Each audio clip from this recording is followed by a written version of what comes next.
Jean-Marc Lanton, paysagiste et enseignant. Voilà, Jean-Marc, c'est à toi. Bon, alors ça va pas être facile de reprendre la suite. Allô, allô. Alors, est-ce que ça va marcher ?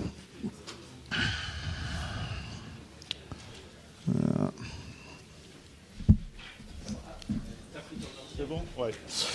Alors, ça va marcher. Donc, j'ai pris mon ordi, comme ça évitera de faire en sorte que je suis obligé de parler aussi vite que le diaporama qui avance contre ma volonté.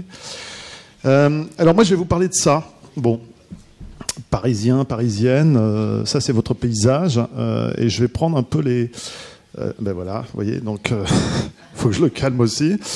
Donc, je vais vous parler effectivement de l'approche que peut avoir Alphand par rapport aux plantations, on va dire, intra-urbaines. Donc, pas que le maillon faible finalement des promenades de Paris, c'est-à-dire les plantations des avenues et qui sont aujourd'hui, si on y prend garde, en fait, dans une situation un peu critique. C'est-à-dire qu'au fond, cette espèce de système des promenades de Paris reposait quand même énormément sur les avenues plantées.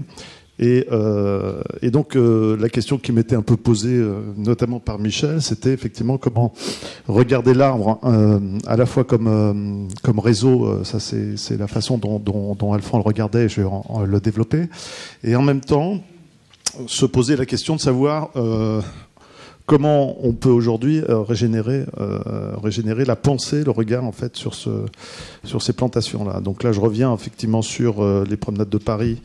Je ne sais pas si on vous a présenté ces choses-là, mais enfin, c'est quand même des ouvrages assez extraordinaires en in-folio. Donc, pour ceux qui les ont jamais vus, des originaux, je vous invite à les consulter. Donc, il y a toute une série de planches, dont cette célèbre planche qui est ici, qui a notamment donné l'affiche qui est là. Et donc, dans les planches, en fait, sur les plantations parisiennes, il y a tout un vocabulaire qui est installé par Alphand, qui est démontré, enfin Alphand, son équipe, parce que c'est un peu comme ça qu'il faut le comprendre, et qui est donc repris ici. Alors je vais déjà commencer par un premier regard, un détail en fait sur cette grille. Vous voyez que cette grille, bon, d'une part, elle est en fond, d'autre part, elle est pensée de telle sorte qu'elle puisse être, on va dire, découpée au burin à l'intérieur au fur et à mesure que le tronc s'élargit, mais elle a aussi des gonds.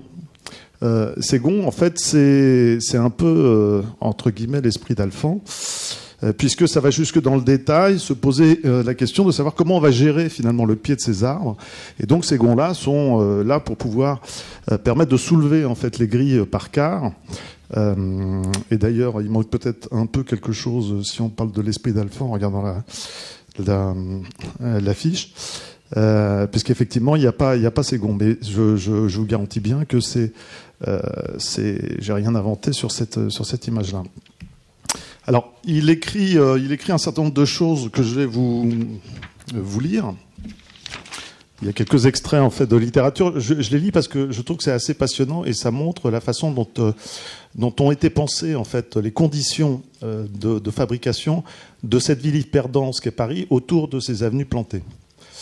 Donc les anciens boulevards, donc là je lis le premier chapitre qui parle des anciennes plantations d'alignement. Les anciens boulevards de Paris étaient autrefois plantés de plantations chétives dont on ne prenait aucun soin. La plantation des arbres était confiée à des entrepreneurs qui répondaient de leur reprise et qui étaient chargés en outre de leur entretien et de l'abattage de ceux qui dépérissaient dans un sol tout à fait impropre à la végétation.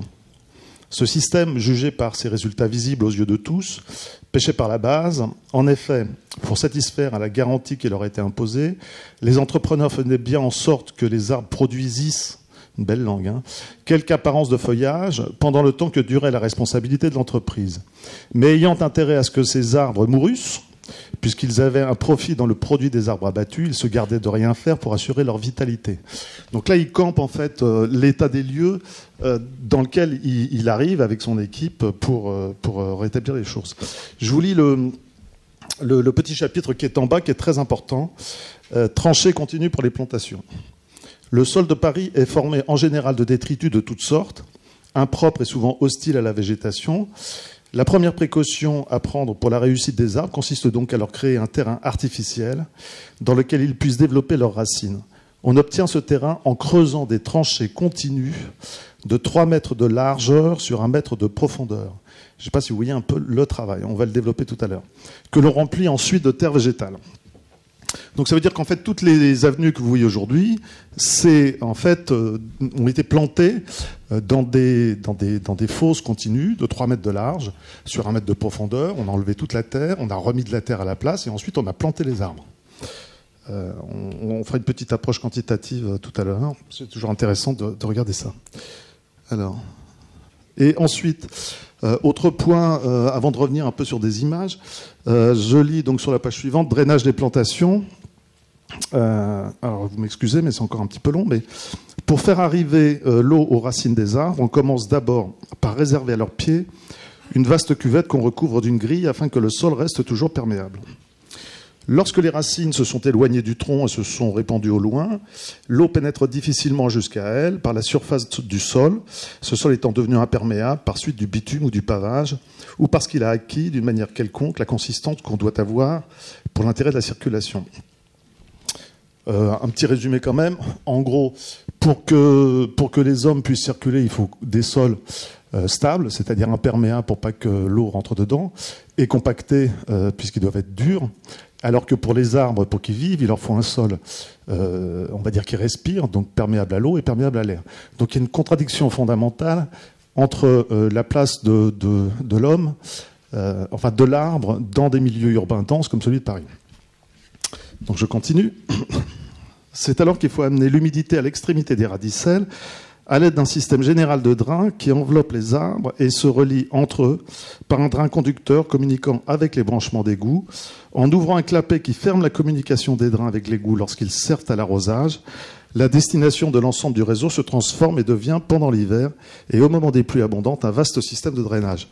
Donc ici, on revoit cette image et où vous pouvez donc voir un éclaté de sol ici d'un trottoir, donc avec l'image du sol recouvert définitif, et puis ce système de drain en dessous.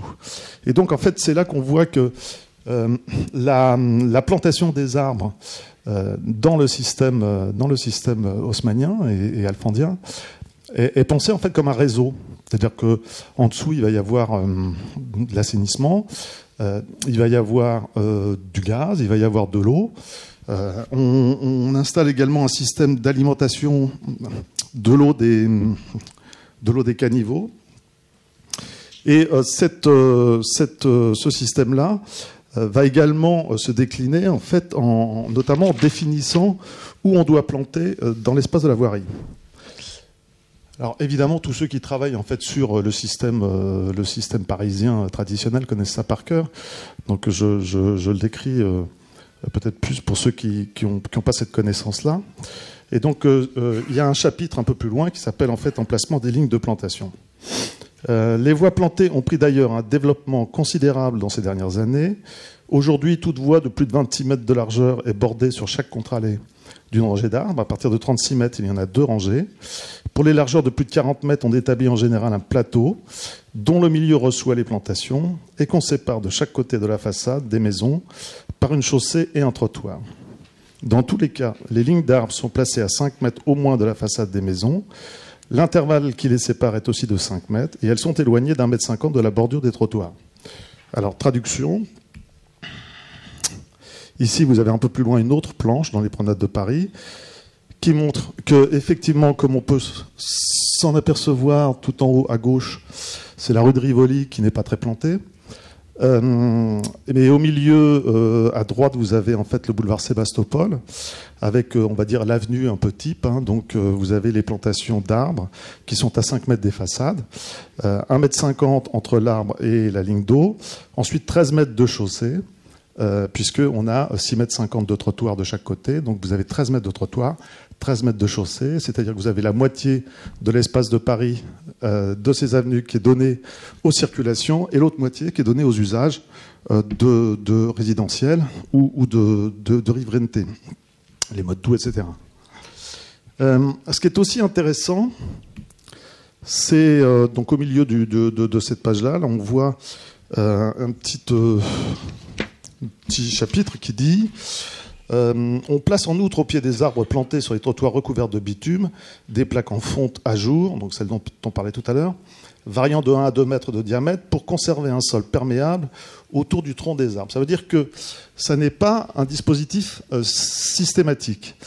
Ce dispositif de grille d'arbres vient en fait à la fin, quand on a complètement aménager la ville, quand la ville est complètement terminée, quand on a dû effectivement minéraliser la totalité du trottoir pour pouvoir faire en sorte que effectivement on puisse avoir une ville extrêmement dense.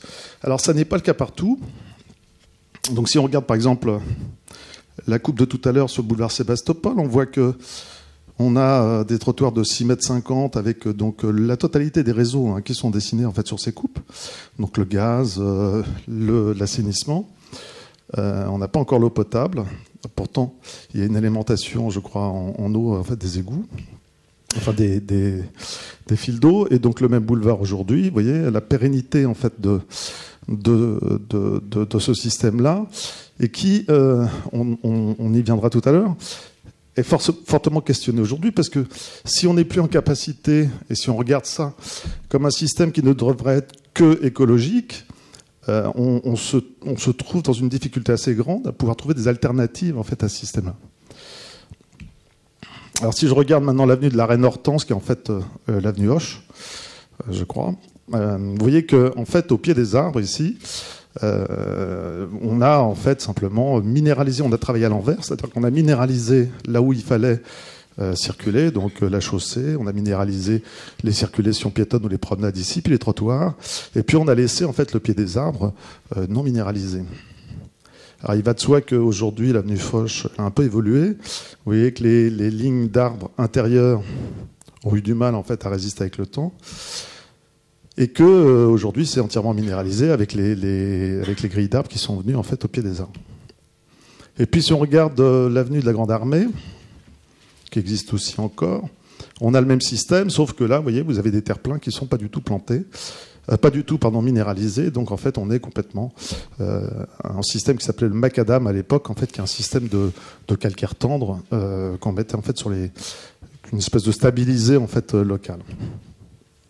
Et donc ici, voilà le rapport aujourd'hui de cette avenue de la Grande Armée. Donc Landau parlait tout à l'heure de la présence effectivement des terrasses et de l'importance en fait de cette activité-là. Et on voit que d'emblée, au départ, ce dispositif qui est à la fois très fixe est en même temps très souple. Et donc en fait, les temporalités d'évolution, les possibilités d'évolution de ces arbres ont été pensées en fait dès le départ.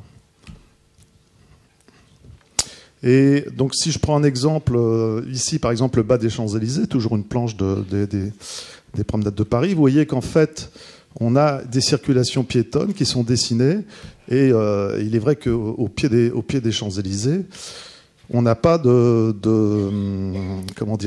grilles d'arbres au pied des arbres, parce qu'ils sont tous en fait plantés sur du stabilisé, et seulement dans l'autre sens, les circulations piétonnes ont été installées. Ce qui veut dire qu'effectivement, le temps de la construction, donc il y avait le temps de la constitution du patrimoine végétal, donc des plantations, des alignements, mais il y avait aussi le temps de la constitution de la ville qui était important. Donc là j'ai fait un petit croquis pour montrer un peu ce qui se passait sur un bâtiment haussmannien traditionnel, avec ses 2 étages réservés à l'activité, au logement, du commerçant, etc. Le R+2 avec son balcon et son étage noble, 2 étages courants, le 3 et le 4, et puis le 5e étage avec son retrait, et le 6e avec les chambres de bonne. Soit dit en passant, il n'y avait pas de problème de mixité sociale dans ces immeubles, puisque c'était à l'intérieur même de l'immeuble que la mixité sociale était organisée. Et on voit en fait là le rapport avec l'arbre, et en particulier ces arbres très particuliers qu'on trouve à Paris, puisque vous voyez qu'ils ont à peu près tous entre 8 et 10 mètres de troncs sous couronne, c'est-à-dire qu'ils sont très hauts en fait. Et ça, c'est tout un travail de les remonter progressivement, c'est-à-dire de les monter de 3,50 m ici à l'origine.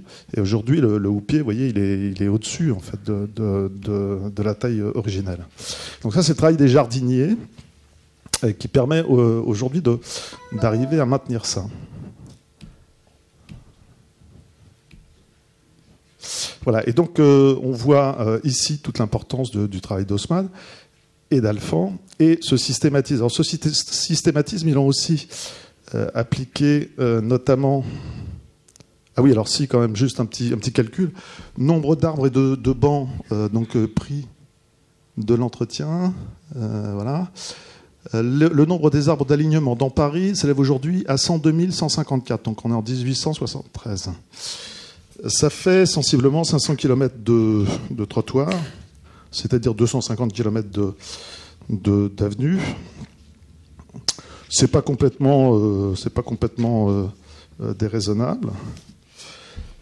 Ça ferait un volume de terre, donc si on prend 510 km de tranchées de 3 mètres de large, ça fait un volume de terre qui est de l'ordre d'1 500 000 mètres cubes. Donc pour vous donner un ordre d'idée, la grande arche fait le tiers de ça. Donc vous avez 3 volumes de grande arche de terre végétale qui ont été mises au pied des arbres pour préparer ce sol et rendre possible finalement la pérennité qu'on a aujourd'hui de ces alignements. Mais ça veut dire aussi qu'il a fallu la trouver quelque part, cette terre. Et donc je me suis assez longtemps demandé où on avait pu trouver cette terre. Et puis, donc si on fait ce calcul-là, 500 millions de mètres cubes, 1 500 000 mètres cubes, pardon, ça représente en fait 500 hectares de terre qui ont été décapés sur 30 cm pour enlever la terre végétale et la mettre donc au pied des arbres. 500 hectares, il y a un ouvrage d'Averne et Moreau qui s'appelle le manuel pratique de la culture maraîchère de Paris, qui date de 1845, qui est livre de droit et que je vous invite tous à lire parce que c'est absolument passionnant, et qui décrit en fait la vie des maraîchers dans Paris en 1845 et qui explique qu'il y a donc 1800 exploitations maraîchères dans Paris intramuros sur 1400 hectares. Et dans chaque exploitation maraîchère, pour information, il y a 5 maraîchers en moyenne. Donc, ce qui veut dire que vous avez 9000 personnes qui travaillent sur à peu près 1400 hectares et qu'un marais moyen fait moins d'1 hectare. C'est pour dire la densité en fait, de ces productions. Et ces terrains-là, en fait, étaient extrêmement riches. Et donc, c'est notamment par l'expropriation de ces maraîchers, qui ont été un peu plus loin, en fait, en banlieue, qu'on a pu valoriser le foncier et donc aussi récupérer la terre végétale. Et donc, 1400 hectares pour finalement avoir besoin que de 500 hectares de terre végétale, ça donne à peu près effectivement le volume, ça donne une idée du volume, et on est parfaitement compatible avec cette idée que ça vient simplement de la terre qui était sur place.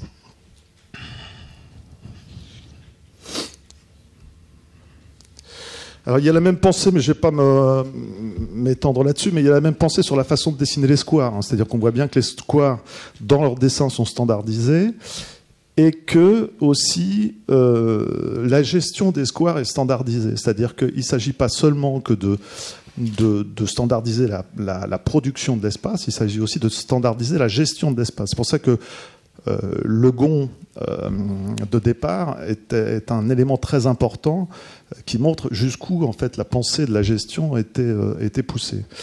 Et quand je dis que effectivement ces squares sont aussi pensés comme étant standardisés du point de vue de leur gestion, c'est parce que on voit bien qu'en fait il n'était pas question qu'un jardinier s'approprie ces lieux. Le jardinier devait tourner en fait d'un square à l'autre. Il devait aussi certainement, on va dire, contrôler un peu la population, mais surtout ne pas s'approprier le lieu qui lui devait répondre en fait à des canons qui étaient parfaitement établis. Et donc on voit ici par exemple que même quand il y a un monument à l'intérieur de ces squares, le dessin reste à peu près le même et reste identique en fait à ça. Un petit mot sur les buttes Chaumont, dont je trouve que la restauration est absolument catastrophique. Simplement, ici, vous avez aussi, par exemple, sur la promenade sur les promenades de Paris, le plan des buttes Chaumont, le premier plan, en fait, à ma connaissance, de paysagiste, praticien qui s'intéresse à l'histoire, mais qui pratique aussi beaucoup. C'est le premier plan, pour moi, où on fait un projet, en fait, en courbe de niveau. On est en 1867, enfin la livraison c'est 1867, donc plan on va dire sensiblement 1862, 1863. Et donc c'est la première fois qu'on a des outils suffisamment précis pour pouvoir faire un relevé de terrain Finalement comment dire, projeter le terrassement comme on le projette aujourd'hui, donc avec un système de courbe de niveau. Et c'est la raison pour laquelle d'ailleurs ce plan figure en tant que tel, c'est-à-dire que Alphand aurait pu très largement se suffire dans les promenades de Paris de cette planche, mais il a trouvé plus judicieux en fait de mettre celle-là juste la page d'après, et justement de bien montrer avec les couleurs ce qui était projet, ce qui était existant. Parce que bon, les buts de Chaumont, tout le monde sait bien que le travail de terrassement a été extrêmement important et a été fondamental en fait dans ce parc. Donc notamment Barillier Deschamps qui aurait entièrement conçu ce parc. Alors je reviens juste pour rigoler, je ne sais pas si c'est rigolo, mais enfin vous voyez une tête d'aigle. Je ne sais pas si vous voyez le rapport, mais ce qui est assez marrant, c'est que... Voilà. Ce qui est assez marrant, c'est que, vous voyez, le plan lui-même, normalement, si on le regarde avec le nord en haut, on aurait dû avoir dans les promenades de Paris la tête d'aigle. Donc on est sous le Troisième Empire, je rappelle. Et pourtant, il a trouvé bon de le présenter à l'envers. Donc je pense qu'il n'avait pas trop envie qu'on voit le rapport entre ce dessin qui est quand même assez manifestement comment dire, un hommage à quelqu'un à qui il avait affaire assez régulièrement. Une vue d'ensemble en fait des buts de Chaumont, et c'est vrai que sur les buts de Chaumont, eh bien, il y a un certain nombre de choses qu'on n'a pas vues, c'est-à-dire que c'est sûr qu'à l'époque on n'imaginait pas ce paysage-là, on n'imaginait pas qu'il y ait d'un seul coup les gens qui arrivent sur les pelouses. Alors ce qu'il faut aussi voir, c'est que les pelouses en 1860, c'était un entretien démoniaque. C'est-à-dire que vous aviez des gens qui étaient avec des faux parfaitement aiguisés, qui étaient en fait à 3 ou 4 les uns derrière les autres, comme les moissonneuses-batteuses dans les plaines américaines, et qui venaient en fait en permanence tondre cela. Et donc il n'était pas question, finalement c'était une espèce de plate-bande, il y avait presque même plus d'entretien que sur une plate-bande fleurie. Et donc il n'était pas question, il venait à l'esprit de personne d'aller en fait marcher sur ces pelouses. Et donc effectivement, on imagine mal l'équipe d'Alphand ayant fait ces espaces-là pour ça, voir ça, c'est quand même assez impressionnant. Je ne sais même pas s'il y a de la pelouse là d'ailleurs. Voilà. Et donc, si on va au bout des choses, finalement, on se dit qu'aujourd'hui, l'écologie, la liberté, chacun son arbre, etc., il faudrait qu'il y ait beaucoup plus qu'on puisse jardiner le pied des arbres pour s'apercevoir qu'effectivement, c'est l'endroit quand même le moins jardinable du monde. C'est l'endroit le moins arrosé, en tout cas par de la pluie. On est là aussi en train de nous raconter que dans des conteneurs en métal, on va pouvoir produire de la fraise bombardée par de l'électricité à haute dose et qu'elles sont bien meilleures que dans la nature. On nous explique qu'en jardinant les toits de Paris, on va réussir bientôt à être autonome au niveau de la nourriture. Pour tout ce qui a été évoqué ce matin assez brillamment aussi. Donc on est très loin aujourd'hui d'un réalisme quelconque. Et si on s'écoute, on va tendre vers ce système-là, et pourquoi pas un système comme ça qui laisserait un peu plus de place au réseau, qui permettrait d'ailleurs de moins encombrer le sous-sol, parce qu'aujourd'hui, un des problèmes principaux de ces arbres-là, c'est qu'ils vivent on va dire de cette terre qui a été amenée à l'origine, cette fameuse terre en tranchée de 3 mètres de profondeur, 3 mètres de large sur 1 mètre de profondeur. Ils vivent de plus en plus, en fait, dans un sol qui était au départ continu et que de plus en plus discontinu. Évidemment, le système des drains dont j'ai parlé tout à l'heure, en fait, a permis à l'origine d'installer les arbres, et puis ensuite assez vite avec les travaux, mais aussi avec le vieillissement, puis le sol qui bouge un peu, ce système a été abandonné, mais il a été clairement installé à l'origine de chacune de ces plantations. Et donc, au fond, quelle est la destination de ces arbres-là? Est-ce qu'on doit finalement diverger vers quelque chose qui pourrait ressembler à ça? ou est-ce qu'à contrario, le système d'alignement, il n'est pas aussi consubstantiel en fait à l'image de Paris, à sa culture. Et alors moi, j'ai beaucoup planté, travaillé le long des routes, un peu partout, le long des autoroutes aussi. On fait des parcs, on fait des choses très très écologiques. On vient de livrer une pataugeoire ouverte au public, à une filtration entièrement naturelle. Donc, pataugeoire ouverte au public, ça veut dire que vous avez aussi le chien qui barbote dedans, le petit gamin qui n'a pas forcément la couche très propre, etc. Donc, on est dans des systèmes de très performants au niveau environnemental. Mais là, moi, sur Paris, je ne vois pas d'alternative à ça. C'est-à-dire que aujourd'hui, finalement, l'écologie dans Paris, c'est ça. C'est-à-dire que la pensée en fait d'Alphonse, c'est une pensée, et avec Haussmann, c'est une pensée systémique. Et finalement, ils ont créé ici le seul écosystème de Paris. Et que si on n'est pas en capacité de reconnaître cet écosystème-là comme celui qui est à la fois celui qui a permis, on va dire, de créer l'identité parisienne, celui qui permet tous les usages et l'évolution des usages, et qui est en même temps celui qu'on doit absolument pérenniser, si on n'est pas capable de reconnaître ça, alors à ce moment-là, il va partir en morceaux, et l'identité parisienne et la continuité végétale qu'on a dans Paris va petit à petit disparaître. Et c'est pour ça que je me demande si, au fond, aujourd'hui, on ne devrait pas dire que cet écosystème, ce système alfondien, cet écosystème alfondien ne doit pas aussi amener à rebaptiser les jardiniers qui s'occupent de ces arbres comme en fait des écologues. Voilà, c'était ma conclusion. Merci.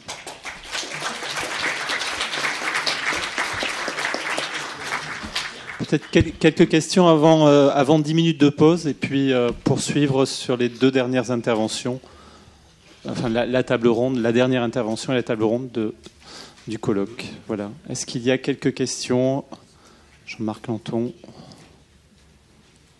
vous êtes assommé. Bernard Landau.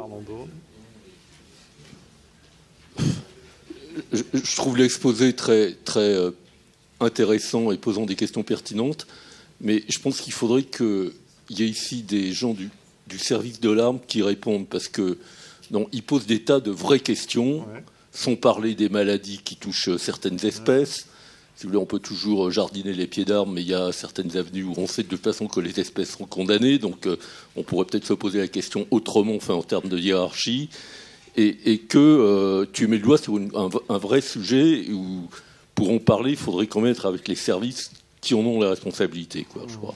Juste le pied d'arbre, dans le fonctionnement de l'administration parisienne, il est géré par 3 services.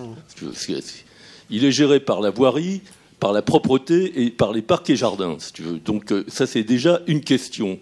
Et de ce que j'ai compris du pourquoi, dans le système de la plantation des nouveaux arbres, on est arrivé aux grands carrés végétaux bordés de rondins, enfin, c'est que dans la tradition, qui est bien expliquée d'ailleurs dans les manuels, la transplantation ou la plantation d'un nouvel arbre, jusqu'à une période encore récente, se faisait avec la mode de terre végétale des 15 mètres cubes, je dirais réglementaire, qui se fait un peu partout, et qu'il fallait tasser cette motte pendant 2 ou 3 ans, ce qu'on a tous vu, je pense, sans vraiment le remarquer,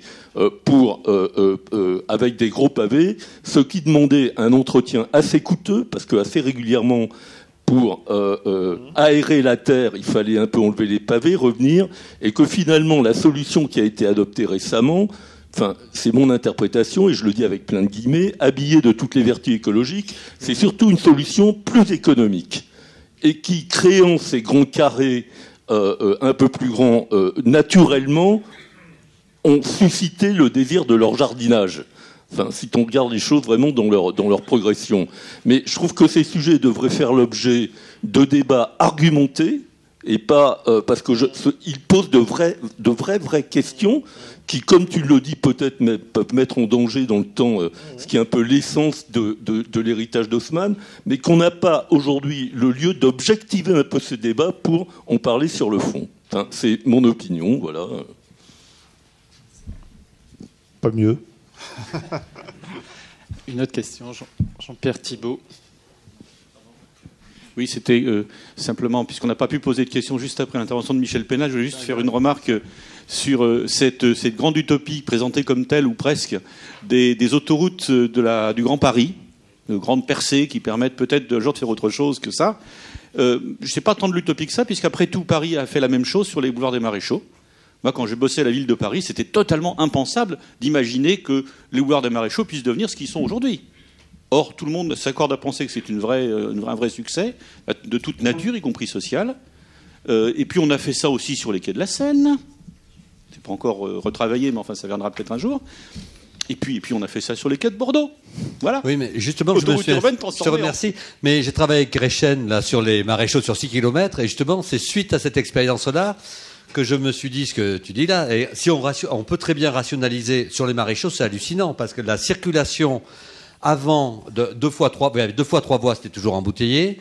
Et ensuite, on s'est rendu compte qu'on a mis à 2 fois 2 voies, ça marchait beaucoup mieux, ça circulait mieux.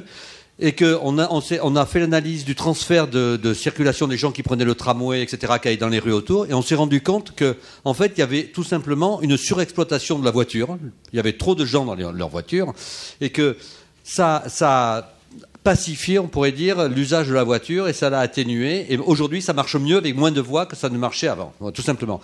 Donc, en effet, on peut à peu près être sûr que demain, si on se bat, parce que je pense qu'il y a quand même un combat derrière, parce que c'est pas si on rêve ensemble, parce que c'est pas juste de dire que ce serait bien, parce qu'on pourra toujours l'utiliser pour d'autres choses, ou le lotir, ou le construire, à la limite, si on libérait de l'espace. Ce qu'il faut dire, c'est qu'en effet, c'est une opportunité fantastique pour créer des liens entre les poches, justement, de biodiversité, entre les parcs, entre les forêts, parce que les autoroutes ont traversé en priorité ces espaces-là. Donc, en effet, c'est vraiment une opportunité. Voilà. Une intervention ici, monsieur. Oui, Benoît de Saint-Martin, direction des espaces verts et de l'environnement, mairie de Paris. Donc déjà, pour répondre à Bernard Landau, je ne suis pas à service de l'art, mais je crois qu'il y a une politique actuellement de varier les espèces végétales. Philippe Clergeau en a parlé, c'est important, d'intégrer des espaces nectarifères, mellifères et de varier surtout les essences dans Paris.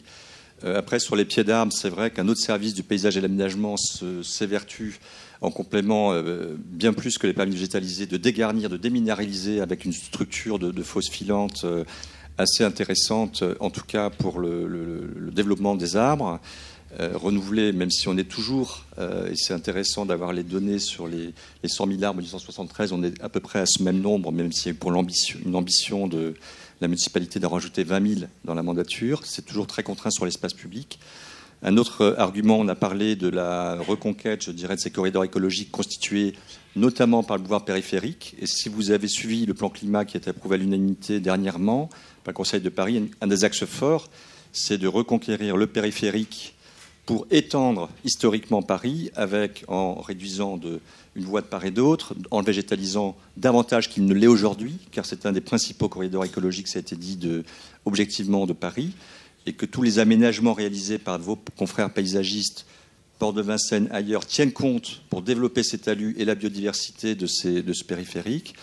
Et un dernier élément, c'est qu'on travaille actuellement avec l'APUR et d'autres agences qui nous aident à l'intégration des trams bleus et trams vertes dans le futur PLU parisien, ainsi que transformer le plan climat, je dirais, dans ce PLU, parce qu'on est tous sensibles, je dirais, aux aspects énergétiques, écologiques et d'autres arguments. Et donc, en tout cas, merci d'avoir organisé ce colloque.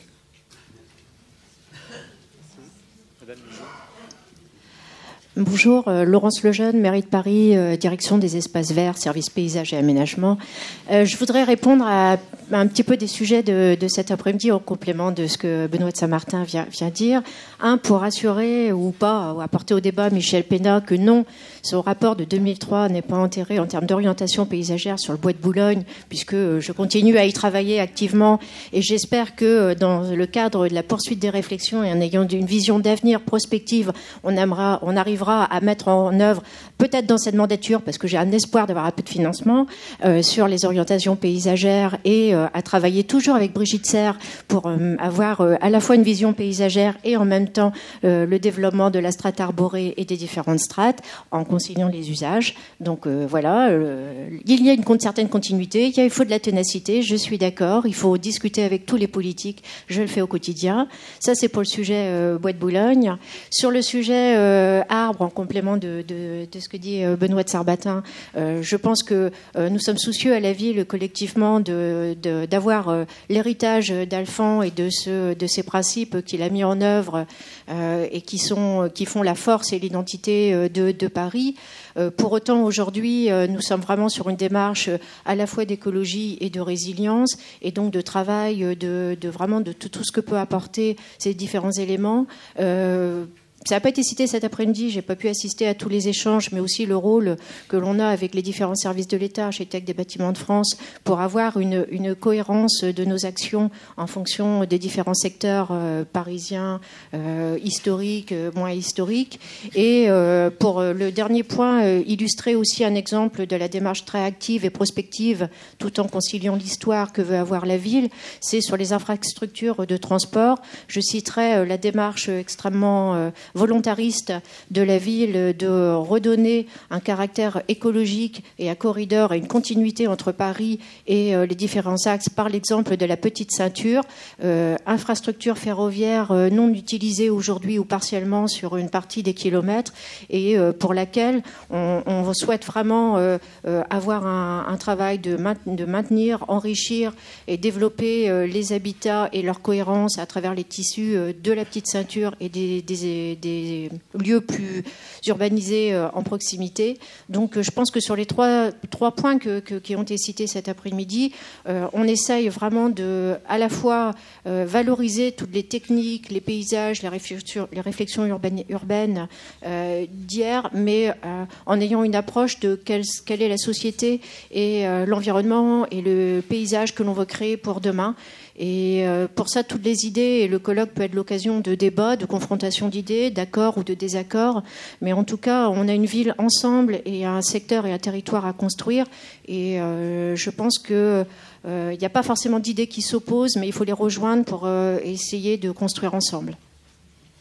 Merci bien. Peut-être encore une question avant la pause. Et nous reprendrons à 17h. Ouais.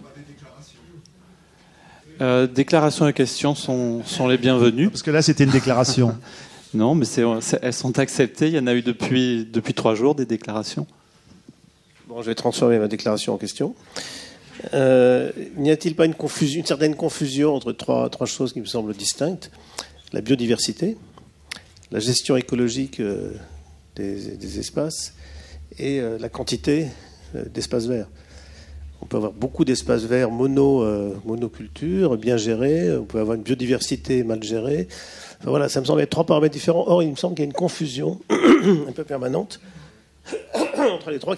Par exemple, on pourrait très bien avoir des plantations d'alignement d'arbres strictement de même espèce, différentes d'une rue à l'autre, mais identiques dans la même rue. Donc, la biodiversité, c'est pas juste, c'est pas forcément une diversité. À une échelle ponctuelle. Ça peut être une biodiversité aussi à une échelle globale d'un territoire. Elle peut être plus ou moins bien gérée et il peut y avoir beaucoup d'espaces verts qui ne soient pas forcément dans ce sens et qui peuvent être mal gérés aussi. Donc je pense qu'il y a 3 paramètres différents qu'on confond un petit peu. Et notamment, peut-être Yves Clergeau pourrait répondre parce que c'était un peu ça aussi, à partir de son intervention que je pose la question. J'ai pas l'impression d'avoir tout confondu. Mais bon, je me suis peut-être mal exprimé ou c'était... Non, parce qu'il y a bien évidemment ces 3 approches un peu de la même chose, mais j'ai bien expliqué la différence entre le vert et la biodiversité, qu'on peut effectivement avoir beaucoup d'espaces verts qui rendent certains services, que c'est le cas dans certaines villes qui sont très très vertes, qui n'ont pas pour autant des foudres de biodiversité, de fonctionnement, etc. Et puis derrière ça, n'importe comment, toujours il y a la gestion. Le problème, il est essentiellement là. Et une des démarches qu'on a aujourd'hui, même nous écologues, ça serait que dans un premier temps, tous les paysagistes fassent en même temps qu'un plan de plantation, un plan de gestion.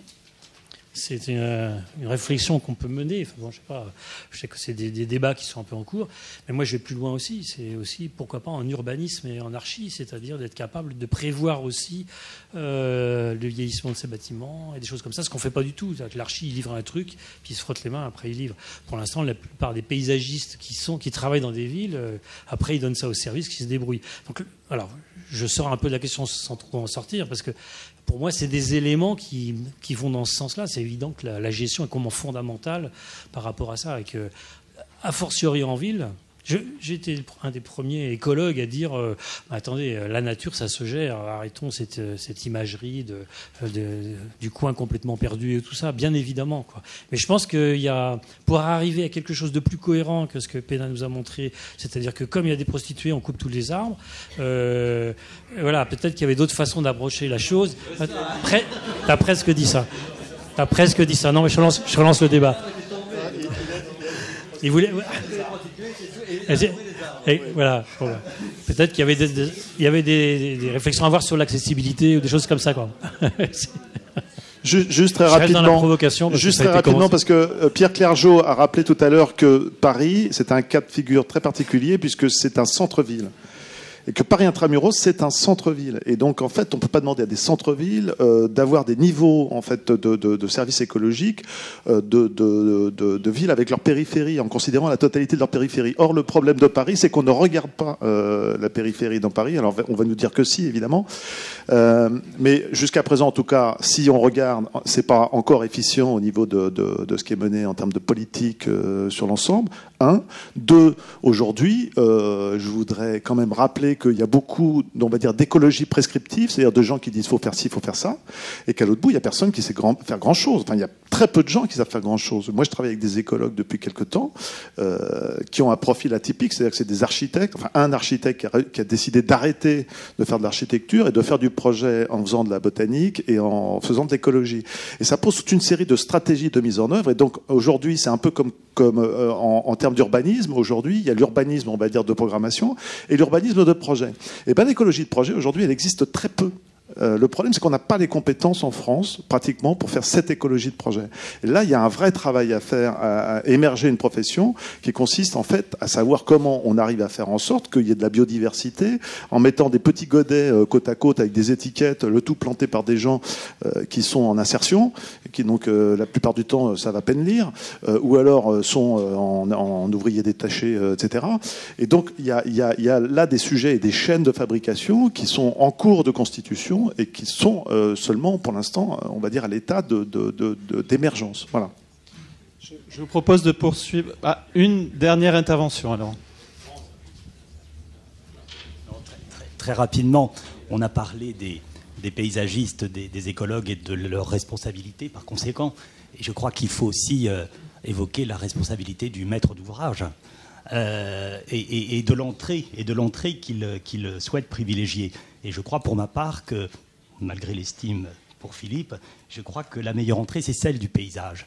Parce que le paysagiste, par sa formation, est le plus à même de faire travailler toutes ces disciplines ensemble. Et en associant naturellement les écologues. Mais je crois que c'est vraiment important que les maîtres d'ouvrage aussi aient une réflexion sur ces sujets. Et pour ma part, je pense qu'effectivement, l'entrée paysage est primordiale, à effet d'avancer sur tous ces sujets. Je propose de reprendre ici à 17h avec le Grand Paris.